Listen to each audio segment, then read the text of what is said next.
Israel पर Hamas के हमले के बाद जारी युद्ध में दोनों तरफ से अब तक करीब 1500 लोगों की जानें जा चुकी हैं। वहीं हमास के हमले की तीव्रता को देखकर ये साफ हो गया है कि हमास ने बहुत ही सुनियोजित और गुप्त तरीके से इसकी तैयारी की। अब जो जानकारियां निकलकर सामने आ रही हैं, उससे पता चल रहा है कि हमास ने किस तरह से इजराइल को धोखे में रखते हुए हमले की तैयारी की। इसके लिए हमास ने अपने नियंत्रण वाले गाजा पट्टी के क्षेत्र में एक नकली इजरायली बस्ती बसाई। वहां उसने अपने लड़ाकों को सैन्य लैंडिंग और हमला करने की ट्रेनिंग और युद्धाभ्यास का वीडियो भी बनाया।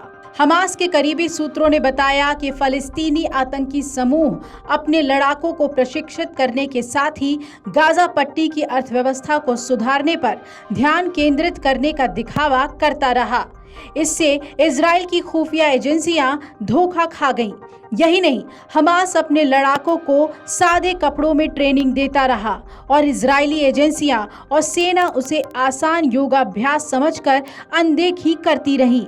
शनिवार का हमला 1973 में अरब सेनाओं की ओर से किए हमले के बाद से इजराइल पर सबसे बड़ा हमला है।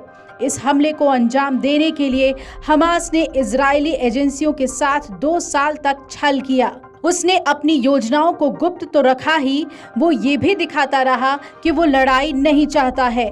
इसके लिए उसे अपने कट्टर विरोधियों की आलोचना तक झेलनी पड़ी।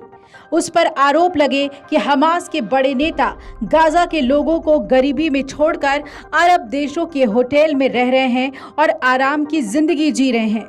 हमास के इस छल से इजराइल धोखा खा गया।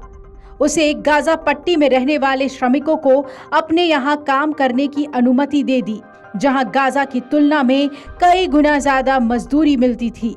वो गाजा के श्रमिकों को आर्थिक प्रोत्साहन देता रहा और समझता रहा कि युद्ध से थके हुए हमास को इस तरह वो नियंत्रित कर लेगा।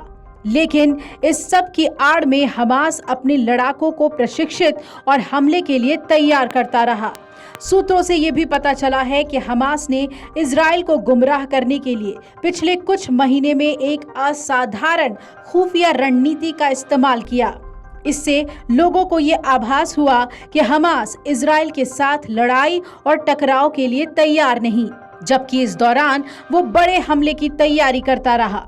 इजराइल ने भी माना है कि यहूदी त्योहार की छुट्टियों के चलते वो सीमा की सुरक्षा को लेकर लापरवाह हो गया था।